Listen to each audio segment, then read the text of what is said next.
다음 달이 8월이잖아요. 8월 21일은 무슨 날이라고 그랬죠? 법인절 날이죠. 법인절 날이 무슨 날이에요?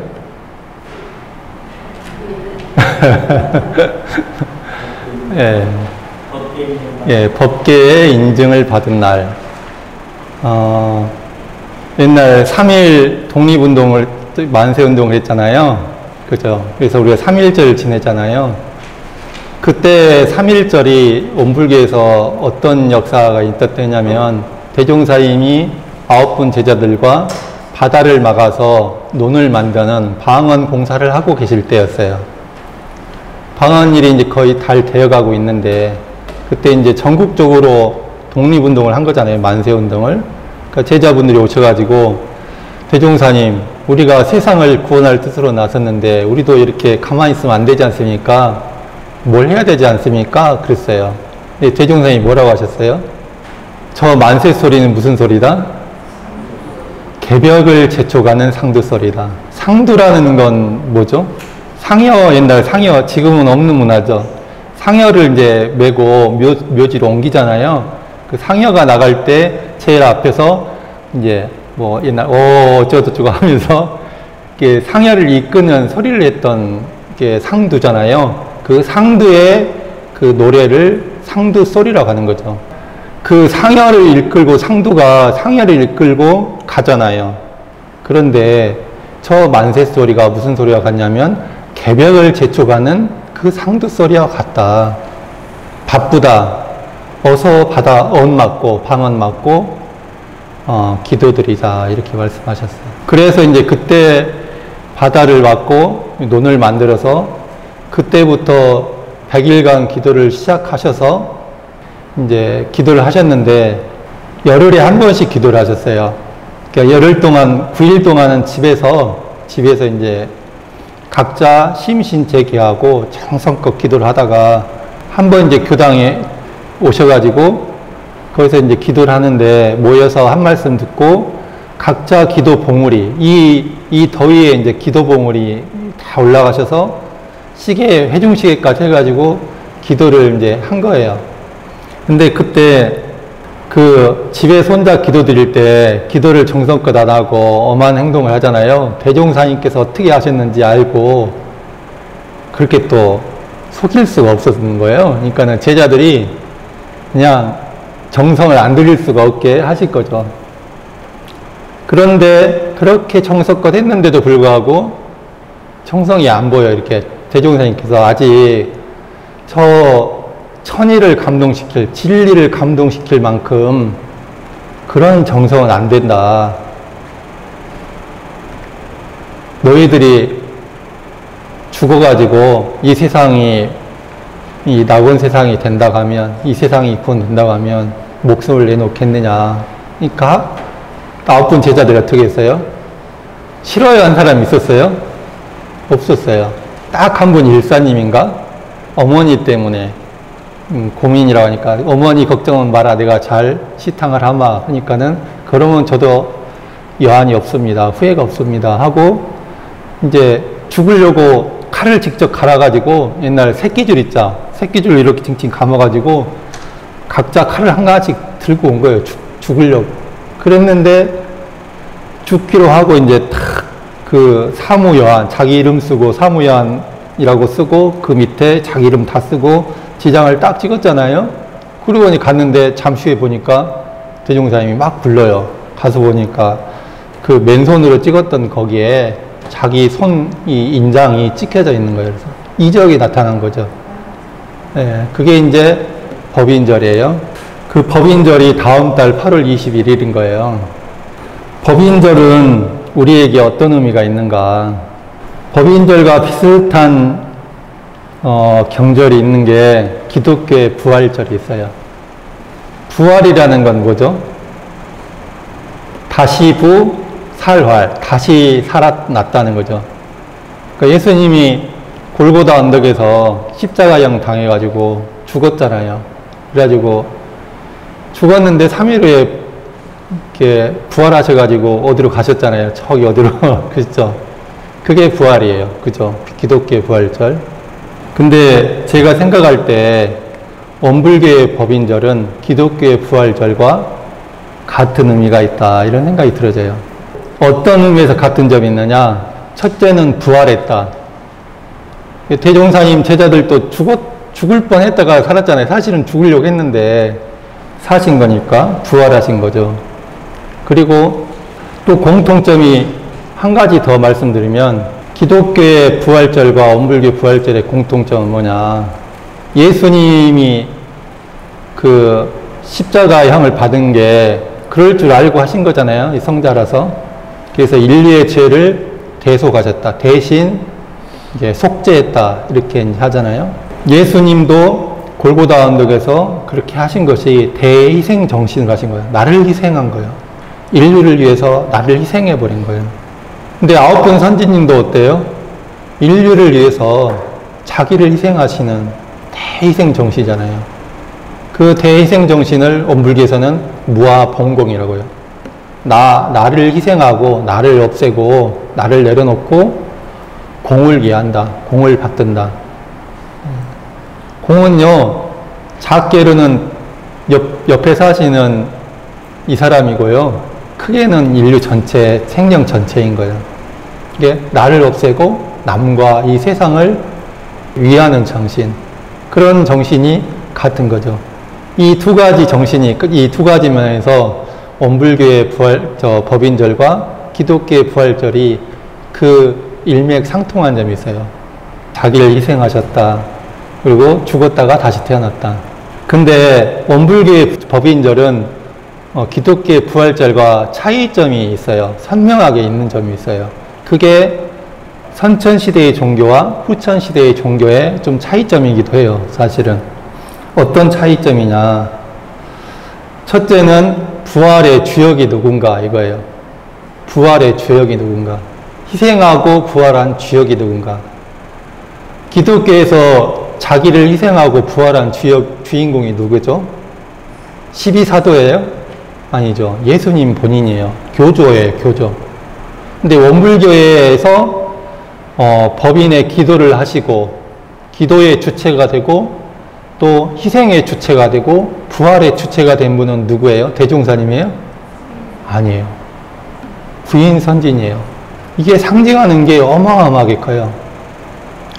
성자들의 그 가르침은요, 말로도 있지만 그 행적에 또 가르침이 있거든요. 그 행적 하나하나가 그냥 하시는 게 아니에요. 그 의미가 다 있는데, 대종사님의 행적 중에 참 특이한 것 중에 하나가 이 법인절이에요. 법인의 기도를 본인이 하시면 되잖아요. 아니, 대강여리께서 본인이 하시면 되잖아. 근데 본인이 안 하고 9분 제자들을 시켰어요. 기도를 해라. 그리고 본인이 희생하면 되잖아요. 예수님처럼. 안 그러고 9분 제자들에게 희생을 해라. 그래가지고 부활을 본인이 하신 게 아니라 9분 제자들이 하신 거예요. 이 말씀은 뭘 상징하느냐. 그 제자가 9분 제자에 끝나는 게 아니에요.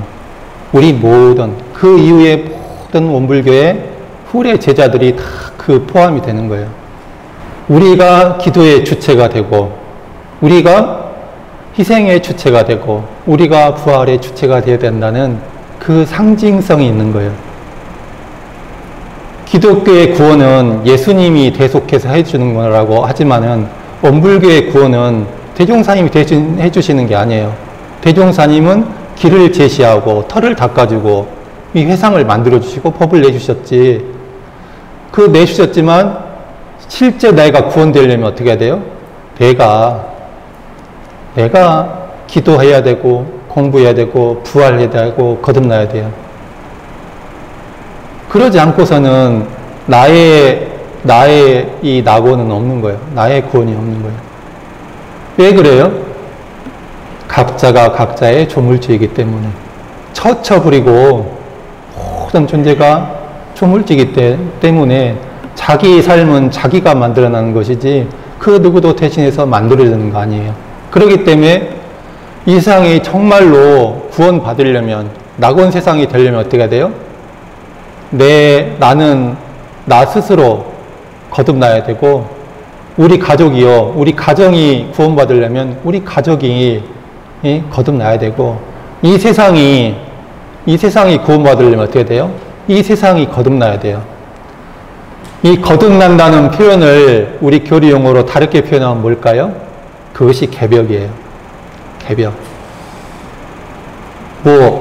무슨 지구 축이 돌고 뭐고 이 천지 도수가 바뀌는 게 개벽이 아니라 우리 원불교는 정신 개벽을 말하잖아요.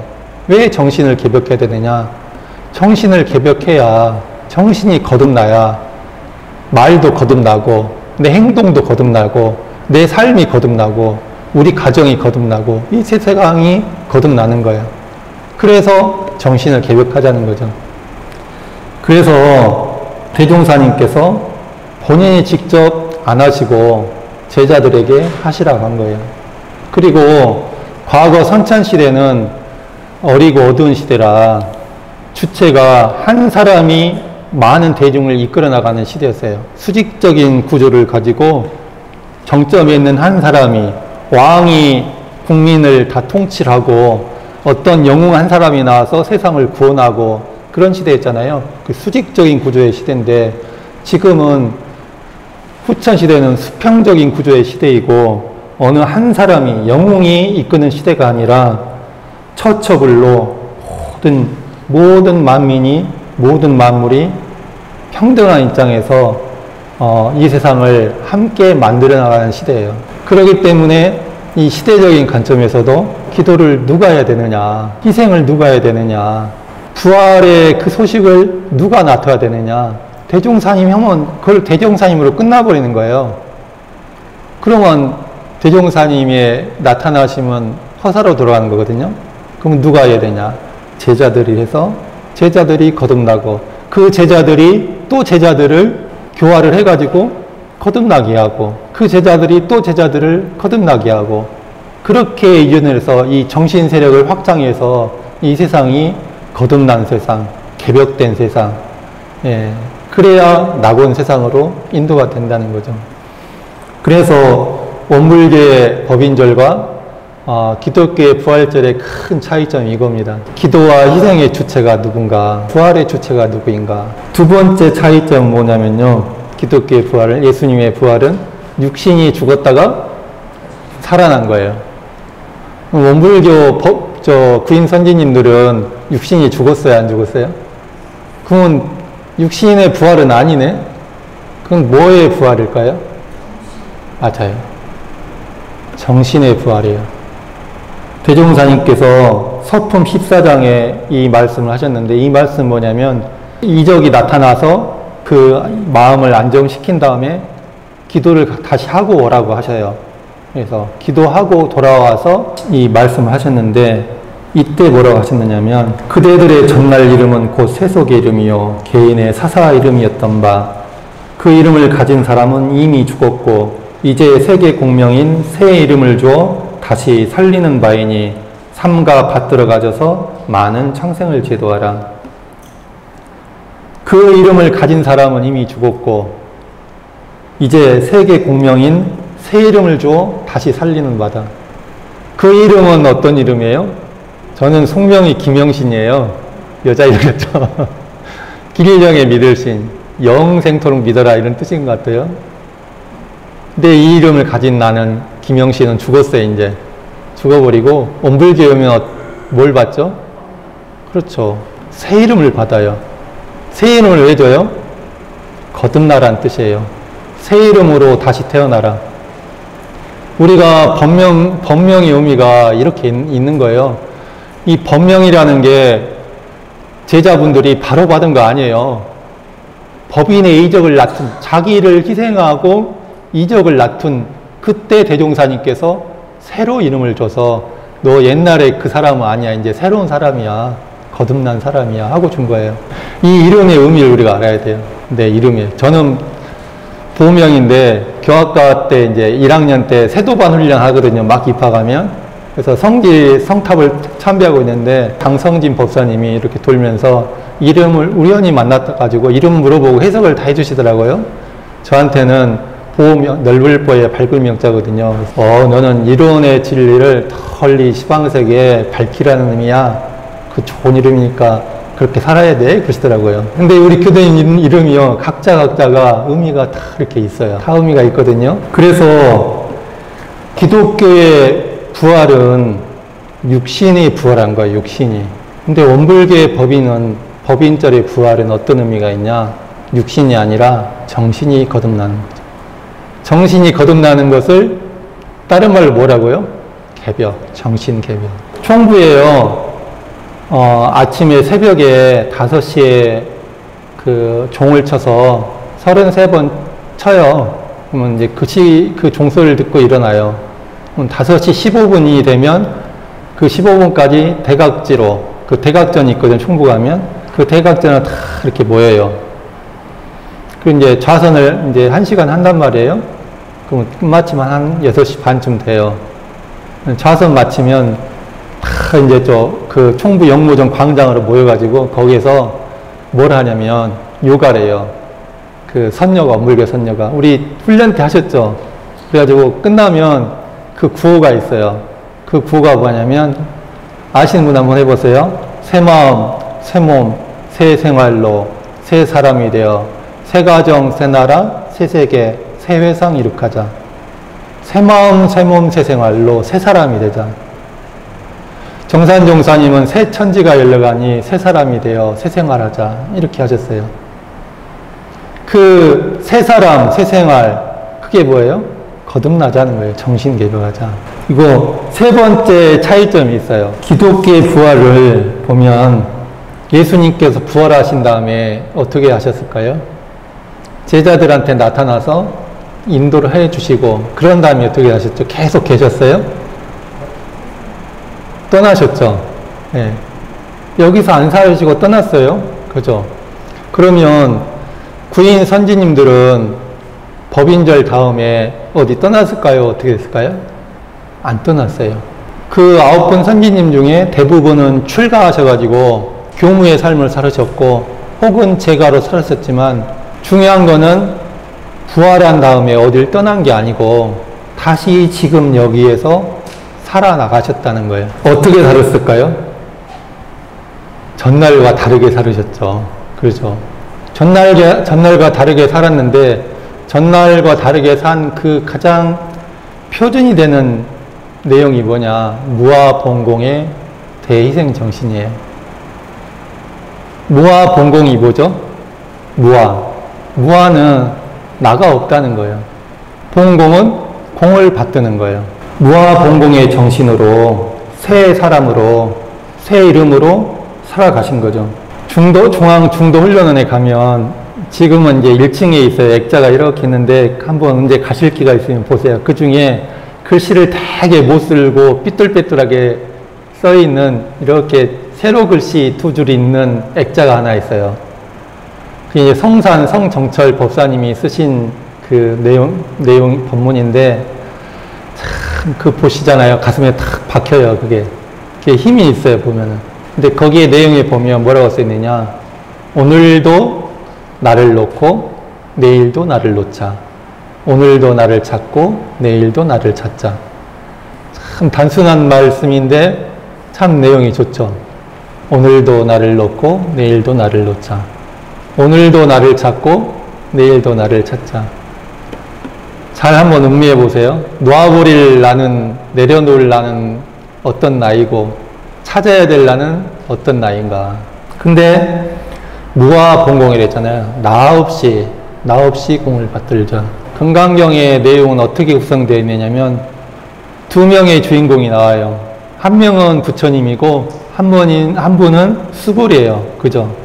수보리가 묻고 부처님이 답하고 수보리와 부처님의 문답의 그리고 감정의 내용이에요. 그게 보면은 수보리가 처음에 뭐라고 물어보냐면 부처님, 저 마음 공부에 발심한 사람은 공부를 어떻게 해야 돼요? 라고 물어본 거예요.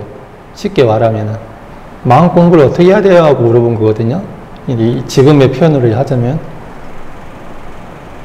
이내님 마음 공부를 어떻게 해야 돼요? 네.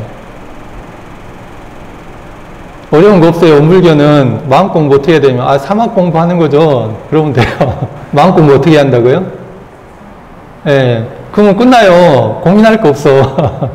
마음 공부 어떻게 해야 돼요? 현봉님? 예, 사막 공부하면 돼요. 예, 그러면 끝나요. 1차적으로. 근데 이제 부처님은 마음 공부를 어떻게 할까요? 물어봤는데, 거기에 대한 답을 뭐라고 하시느냐. 근데 이게 원불교의 정신과 맞닿아 있어서 제가 말씀드린 거고, 그래서 아마 대종사님이 금강경을, 연원경을 하신 것 같아요. 마음 공부를 어떻게 해야 돼요? 물어보니까 뭐라 하시냐면, 이 세상에는 9가지 종류의 중생이 있어. 중생이라는 거는 비하는 게 아니라 무생령, 모든 영혼을 가진 존재, 영이니까 이 세상에는 9가지의 영혼을 가진 존재가 있는데, 그 존재가 이제 9가지 종류가 이거야 라고 하면서 그 구류 중생을 나무 없는 열만에 들게 하겠다 하고 마음을 먹어라. 그렇게 말씀하세요. 이걸 줄여서 말하면 모든 생명을 구원하겠다, 구해주겠다, 구하겠다, 이렇게 마음을 먹어라.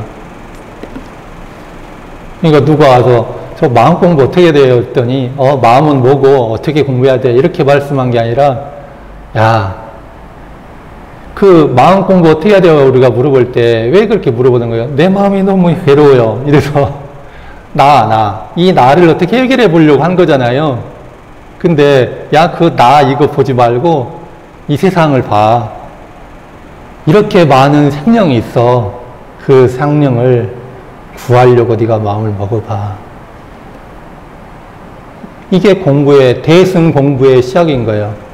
원불교도 대승을 표방하잖아요. 소승 공부와 대승 공부의 차이는 뭐냐면, 소승 공부는 자기 이 나가 어떻게 해탈할 것인가, 이게 중점이에요. 대승 공부는 뭐냐, 이 나의 중심이 그거 놓고 세상을 봐. 이 세상을 구원해봐. 대종사이 뭐라고 했어요? 파란고의 일체 생명을 광대무량한 낙원으로 인도하자 그러잖아요. 그 사람의 마음은 뭘로 잘 알 수 있느냐면 말로 잘 알 수가 있어요. 말. 근데 나 자신과 내 가족과 주변 사람들의 말 쓰는 걸 한번 잘 봐보세요. 문장의 구조가 대체로 어떻게 되냐면 항상 주어가 나가 들어가요. 나는 뭘 좋아해? 나는 뭐가 싫어? 내가 뭘 했어? 엄마들이 그러잖아요. 내가 널 어떻게 키웠는데 밥상 차려놓고 투정하면 내가 얼마나 고생해서 밥상을 차려놨는데 계속 어떻게 우리가 사냐면 우리 의식이 나 하고 살아요. 그 범죄를 벗어나기가 참 어려워요. 제가 저를 봐도 그래요. 나라는 범죄를 벗어나서 살기 어려워. 그러다 보면 어떻게 해요? 사람이 늘 나 중심으로 생각하다 보니까 상대방을 보질 못해요. 왜냐? 나의 집중이 있기 때문에. 무아는 고사하고 나를 살짝 한 걸음 물러나서 보기가 그렇게 어려워요. 잠시요 그 마음을 내가 알아차리고 나를 내려놓고 내 입장을 내려놓고 내 생각을 내려놓고 그리고 상대방을 한번 봐보세요. 그게 무아봉공의 시작점이에요. 내가 없어야 남을 위해서 뭘 하고 세상을 위해서 뭘 할 거 아닙니까? 그 사람을 구원해주고. 우리가 구원할 구류 중생 중에 1호가 누굴까요? 이내님, 우리가 구원할 구류 중생, 일체 생명의 1호가 누굴까요? 물론 나 자신이죠. 나 자신이요. 그건 확실해요. 내가 구원 안 되면 남을 구원할 수가 없기 때문에. 근데 나는 빼고 그 다음은 누굴까요? 누구냐? 지금 옆 사람 한번 봐보세요. 이렇게 옆 사람 진짜로 한번 봐보세요. 옆 사람. 이 사람이에요. 이 사람. 서로 봐보세요. 내가 당신을 구원하겠습니다. 한번 이야기해보세요. 서로 보고 시작. 이야기해보세요. 제가 당신을 구원하겠습니다. 쑥스러우세요? 아니, 진짜로 소리 내서 한번 해보세요. 시작. 예. 그게 보살의 서원이에요. 공부인의 서원. 우리가 상대를 이렇게 바라볼 때 그 마음을 가지고 시작을 해야 한다니까요. 내가 저 사람을 구원하겠다. 세상 사람들은 마음이 어떻게 돼요? 내가 저 사람을 구원하겠다, 아니면 내가 저 사람한테 어떤 이득을 볼까? 대부분 그 생각을 못하고 나를 어떻게 구원할까? 이 마음으로 살아가는 거예요. 대부분 부부간이요, 그냥 사랑으로 사는 게 아니라 거래로 많이 산대요. 거래로. 사랑으로 사는 건 뭐예요? 내가 남편한테 밥을 차려줬어. 그래서 기뻐. 그걸로 끝인 게 사랑이에요. 거래는 뭐예요? 내가 밥상을 차려줬으니까 너는 뭘 해줘야 돼. 이게 거래예요. 하나 줬으니까 하나 받는 거. 근데 세상을 사는 사람들의 대부분은 거래로 산다니까요. 부부관계, 그 친한 부부간에도 그러고 부모 자식 간에도요. 그래요. 부모 자식 간에도 내가 너한테 이렇게 해줬으니까 너는 나한테 뭘 해줘야 돼. 이건 거래관계예요. 사랑은 뭐예요? 내가 뭘 너한테 해줬는데 그리고 끝이에요. 그게 사랑이에요. 오늘도 나를 내려놓고 내일도 나를 내려놓고 오늘도 나를 찾고 내일도 나를 찾아야 돼요. 그렇게 나를 놓잖아요. 내려놓으면 나를 내려놓고 내 생각을 내려놓고 보면은 그때 한번 옆 사람 봐보세요. 지금 한번 다시 봐보세요. 당신을 구원하겠습니다 하면서 당신을 구원하겠습니다 했는데 그 마음에서 뭐가 이렇게 막 올라와. 아닌데 내가 손해보는데 뭐 아까운데. 예? 근데 그 마음을 딱 내려놓고 이렇게 보잖아요. 그때는 다른 게 보여요. 이제 나를 가지고 보는 그 상대와 나를 놓고 본 상대는 전혀 다른 사람이에요. 신기한 일이죠. 교도님들 앵거. 그 앵그리 보다가 있잖아요. 화내는데. 사람들이 요즘은 참 이렇게 화가 많아요. 화가 많아. 이 세상 자체가 화가 많아. 뭐 이렇게 화가 나는지. 몸만 삐끗하면 화가 나고. 지금 우리 대한민국에 가슴 아픈 일이 여러 가지 있지만 서희초등학교 교사가 분이 열반하셨잖아요. 그 왜 열반하셨어요? 그 폰만 잡히면 내 새끼, 나의 그래가지고 화를 그렇게 내요.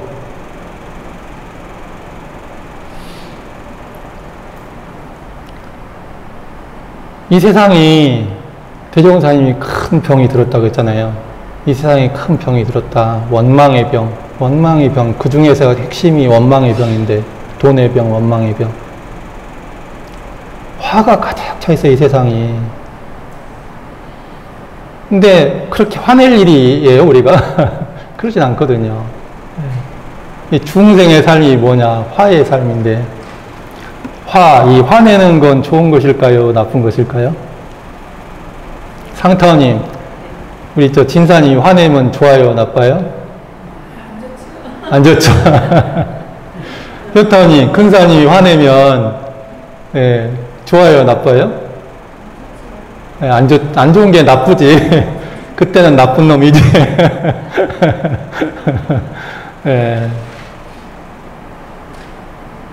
이 화가 좋은 것일까요? 나쁜 것일까요?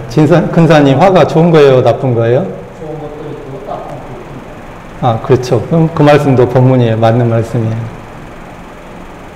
근데요, 우리가 나를 내려놓고 나 없음으로 바라보면 화라는 거는요, 사실은 좋은 거, 나쁜 거, 이건 개념이 아니에요. 전혀 다른 개념이에요. 이내님, 그럼 어떤 개념일까, 화는? 내가 스스로 자기한테 자기 마음을 돌아보세요. 내가 어떨 때 화가 나요? 금사님, 어떨 때 화가 나세요? 다쳐와서 사건 보고 예. 내가 큰 거야. 그러니까 참는데, 참아야 되는데 뭘 참는 거예요, 우리가? 못 참아서 화가 나가거든요. 참아서. 세상이 미쳤다고 그냥 폭발하는 사람은 없어요. 뭘 참다가 나가지. 근데 뭘 참을까요? 원하는 걸 안 되는데 왜 화가 나요?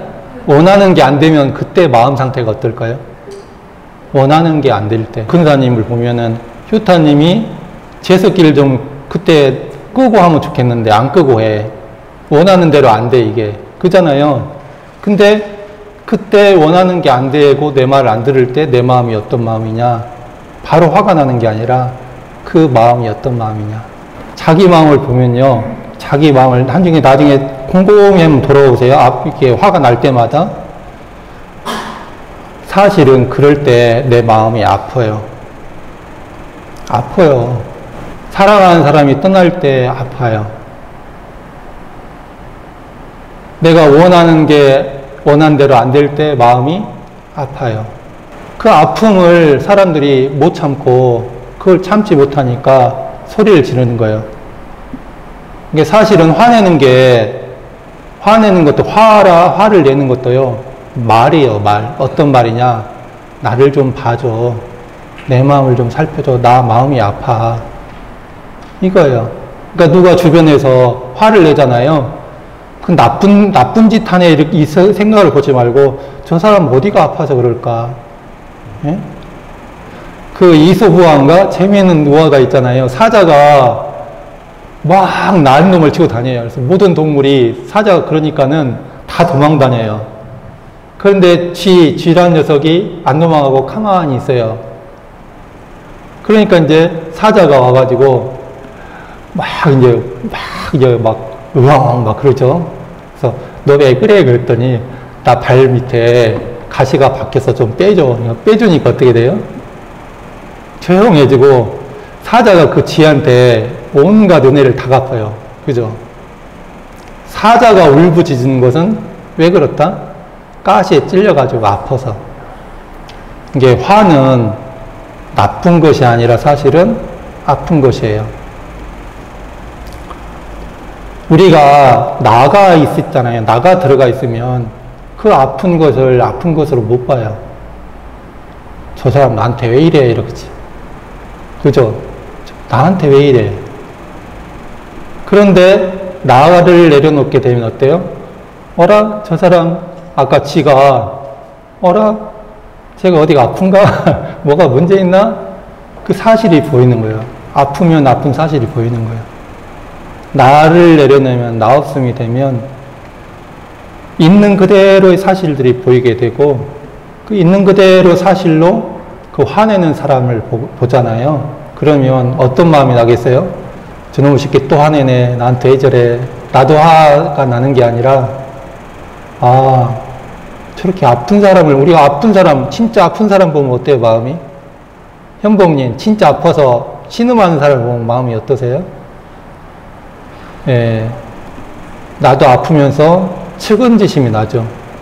그 사람 마음이에요 그게. 공저경지의 마음은 그래요. 그러면 저 사람 아픈 걸 보면 우리가 측은지심이 나는 거예요. 그 측은지심이 다른 말로 뭐예요? 그게 자비심이고 그게 사랑이에요. 법인절 이적을 낳으신 9분 제자분들은 죽질 않고 지금 여기에서 새로운 삶을 살아내셔요. 그리고 살아내시는데 어떤 표준으로 살아내시냐? 무아봉공으로 살아나시는 거예요. 무아봉공의 정신으로 이 세상을 구원할 정신을 가지고. 이게 우리는 어때요? 우리도 대종사님 법을 따르는 우리도 사실은 그렇게 하자는 거예요. 살아서 이 세상에 새 이름으로 살아가는데 어떤 정신으로 살아가느냐? 무아봉공의 정신으로. 예, 나를 내려놓고 세상을 구원할 마음으로. 이게 아까 말씀드린 게 장난으로 한 게 아니에요. 그게 우리 표준이에요. 내가 당신을 구원하겠습니다. 제가 이 교당을 구원하겠습니다. 내가 우리 집안을 구원하겠습니다. 이내님은 누구를 구원해야 돼요? 1번은 나죠. 2번은 상근 씨를 구원하고, 주원이 진원이를 구원하고, 이 가족들을 다 구원하고. 예. 우리가 어디 무화분공 한다고 해서 다 교우님 되고 할 수는 없잖아요. 그죠? 지금 여기 내 삶에서 가장 가까운 사람부터 구원할 마음을 갖는 거죠. 그러려면 뭐가 되냐? 무화가 돼야 된다. 무화분공이 돼야 된다는 거죠. 대종사님은 광대무량한 낙원으로 파란구 일체생명을 인도하자고 하셨죠. 그게 우리 모두의 목적이에요. 예. 저의 목적이기도 하고 교도님들의 목적이기도 하고. 그 목적이 서셨어요? 그 목적이 서셨어요? 그 목적을 가져야 된다니까요. 그게 우리의 목적이고 사명이에요. 파란구의 일체생명을 광대무량한 낙원으로 인도하자. 내가 당신을 구원하겠다. 내가 세상을 낙원으로 인도하겠다. 우리 상타원님이 진사님을 낙원으로 인도하겠다. 가장 가까이 가족부터, 교당에 오면 교당 사람들부터, 예, 세상을 구원할 마음을 가지고 그 보살의 서원으로, 예, 낙원 세계로 인도할 사명으로 법인절을 지금부터 준비하시기 바랍니다. 이상으로 말씀 마치겠습니다. 감사합니다.